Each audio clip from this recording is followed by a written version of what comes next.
Okay. Så der er det jo fremlæggelse omkring klassifikation af oxoforbindelser. Så til at starte med problemformuleringen til forsøget, det var egentlig bare om, hvordan vi kunne undersøge forskellige analyser, specifikt sådan nogle omkring sådan, hvad funktionelle grupper de har, om de har sådan aldehyder eller ketoner, og det gjorde vi ved, at vi blandede dem med de 3 reagenser, vi havde 2,4-dinitrophenylhydrazin, tonsreagens og fælingsvæske. Så vi startede med at lave teori og metode omkring det her, igen 2,4-dinitrophenylhydrazin. Og til at starte med, så er det bare dens molekyleformel. Det er C6H6N4O4. Og jeg har tegnet den i Marvin sketch her til højre. Og man kan se, at den har sådan masser af funktionelle grupper. Til at starte med, så har den sådan en hydrosingruppe, hedder det, hvilket det er den her oppe, som hedder NH2 her. Og så derefter så har den en benzenring her i midten, som sådan holder alting sammen. Og så har den 2 af de her nitrogrupper, som man kan se her, hvor det er det her N+, og så har den en oxygen, og så sådan en oxygen med sådan, der sådan har minusladning her, hvilket de sidder på 2 og på 4, hvilket det er derfor, den hedder 2,4. Ja. Og dens formål, det er, at den kan påvise aldehyder og ketoner, når den bliver blandet med et stof. Vi havde den på sådan en vandig opløsning, og det her det er et billede af den på sådan en ren form. Den er ikke blandet med noget. Og når den reagerer, så siger teorien, at den kan danne sådan bundfald, typisk sådan en gul bundfald, men det kan også godt være sådan orange eller sådan rødt, hvis det bliver blandet. Og det andet stof, som vi fremstillede, det er Tollens reagens, og egentlig bare hvad Tollens reagens det er en basisk opløsning af sølv-1-ioner, som er bundet af ammoniak. Og det kan jeg også se, jeg har også tegnet den her til højre i Marvin sketch, at ja, det er det bare, det er en sølv-ion med noget ammoniak på. Og dens formål det er at teste for aldehyder, og når den reagerer, så kan den godt finde på sådan at oxideres til sådan carboxylsyre, og den kan også finde på at danne sølv, hvilket giver et sølvspejl, når den reagerer. Og man kan se, når den bare er på sådan en ren form, når det er kun er Tollens reagens, så er den bare sådan den her sådan, brune sådan opløsning her. Og så har jeg også nogle reaktionsskemaer af dem her, hvilket de 2 første skal vise, sådan, hvordan man fremstiller det, og det sidste det skal vise, sådan, hvordan det reagerer. Så egentlig så har man bare, når vi lavede det, så har man bare sådan 2 sølv-ioner, blander det med hydroxid, og det danner noget sølvoxid. Så tager man det sølvoxid og blander det med ammoniak, hvilket det danner det her sådan sølv-ammoniak noget, hvilket det er, hvad Tollens reagens det egentlig er. Og så den måde man bruger det på, det viser mig et eksempel her, at hvis man blander Tollens reagens her med et eller andet stof, så kan det godt ende med at give bare sådan sølv på fast form, hvilket det er, hvad der kan give det her sølvspejl, som vi kommer til at se senere hen. Og den sidste sådan reagens, som vi havde, det er fælingsvæske. Hvilket hvad fælingsvæske det er en basisk opløsning af kobber-2-ioner. Og den er sådan lavet af fæling 1 og fæling 2, hvor det er sådan en blanding imellem dem, eller blanding af dem. Og fæling 1, hvad det er egentlig bare, det er sådan, den indeholder sådan kobbersulfat, sådan en opløsning af kobbersulfat, og fæling 2, det indeholder sådan en basisk opløsning af sådan en tartrat. Og ja, jeg har tegnet ikke i Marvin sketch, jeg prøvede at tegne i Marvin sketch, men jeg kunne ikke finde ud af at tegne den modstående base til carboxylsyre, så derfor tog jeg bare billedet inden for den teori, som vi havde. Men nu når vi snakkede om det, så er det noget af sådan de funktionelle grupper, som den har. Det er, at den har 4 af de her modstående base til carboxylsyre. Og det er sådan stort set det, som jeg tænker, der er sådan relevant ved den. Og hvad fælingsvæske også gør, det er, at den også tester for aldehyder, og når det er en positiv test, så danner den typisk rødt bundfald, hvilket det kommer ind på senere, og den kan muligvis sådan ændre farve fra blå til grøn. Det synes jeg teorien sagde, og selvom jeg ikke rigtig så det selv. Og jeg har også nogle reaktionsskemaer med den, hvor det første, det viser egentlig bare, at man tager nogle kobber-2-ioner, og blander det med hydroxid, og så får man det her kobberhydroxid noget. og så tager man det, blander det med den her sådan tartrat noget, og det kan så give, hvad sådan felingsvæske det sådan reelt er. Og hvis man så tager det, sidste reaktionsskema det viser, når det så sådan, en af de produkter, som det kan danne, det er kobberoxid på fast form, hvilket det er det her røde bundfald, som felingsvæske kan danne, når det er en positiv test. Så hvis vi går ind på specifikt på forsøget, så de apparatur og kemikalier, som vi brugte, så vi brugte det var nogle forskellige organiske stoffer, hvilket det er altså dem vi blandede reagenserne med. Så havde vi så en opløsning af 2,4-dinitrophenylhydrazin. Vi skulle ikke lave det selv, det var bare noget, som vi havde på en vanlig opløsning. Så havde vi 0,10 molær sølvnitrat, 2 molær natriumhydroxid og 2 molær ammoniakvand, og så havde vi også Felix 1 og 2. Og vi brugte selvfølgelig de stoffer til at danne hver især tolerancereagens og fældningsvæske.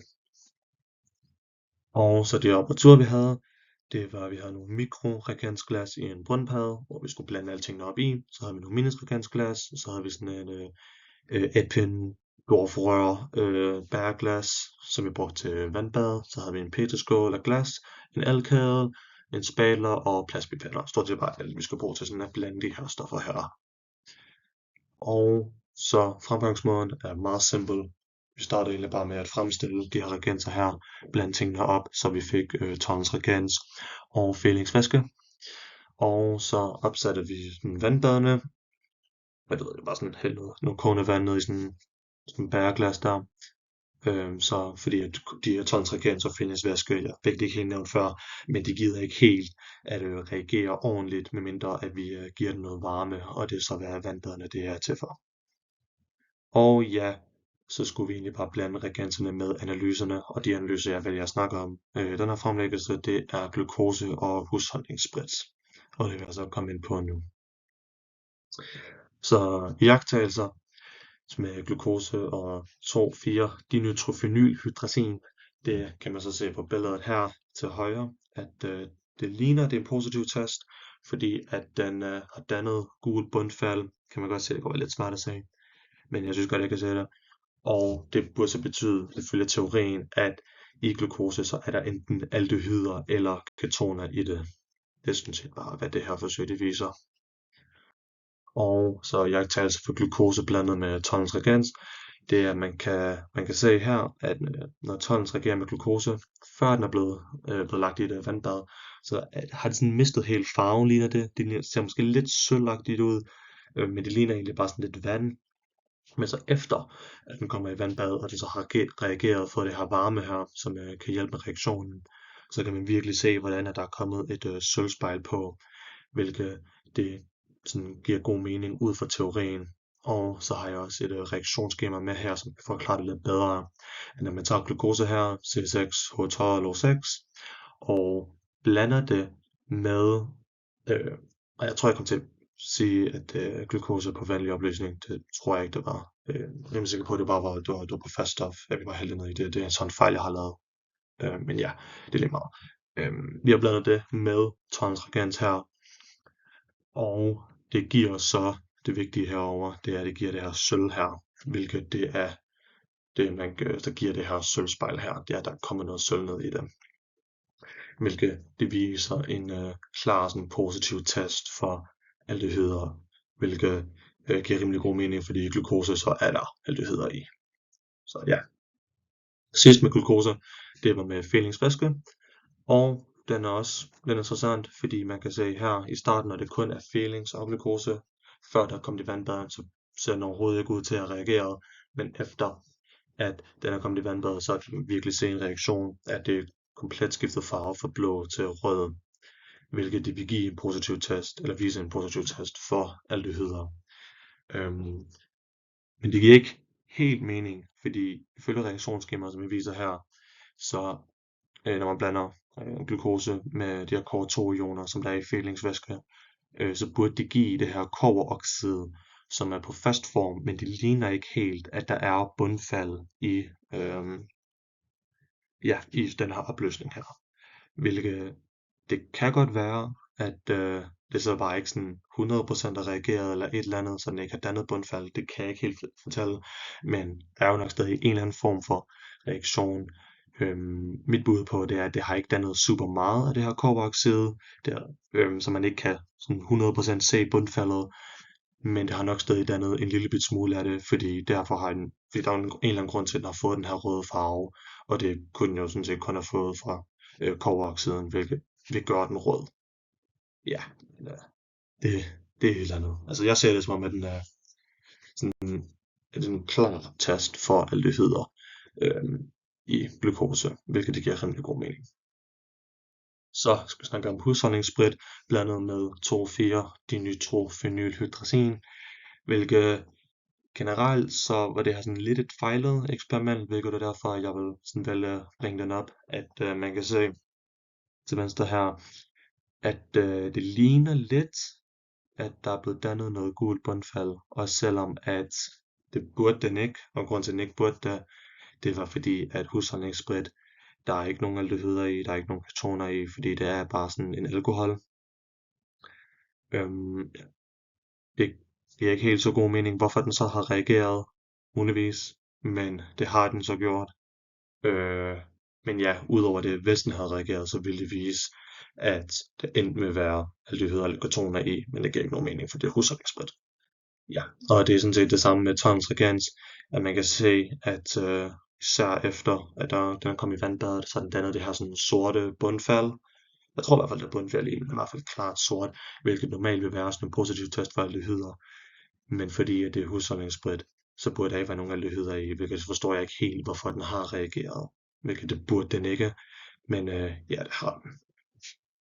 Den har i hvert fald reageret med et eller andet. Det kan godt være, at sådan, under reaktionen, så har sådan enten tolerance eller husholdningssprit sådan blevet sådan reduceret eller sådan oxideret til et eller andet noget, som så har reageret. Og det er det, der kan sådan, forklare, hvorfor den har gjort det. Men der er i hvert fald sket et eller andet, som jeg ikke kan forklare. Og til sidst, med fælingsvæske og husholdningssprit, så ligner det ikke, at der er sket nogen reaktioner overhovedet, hvilket igen det giver god mening, fordi husholdningssprit, der er ikke rigtig noget i, som burde reagere.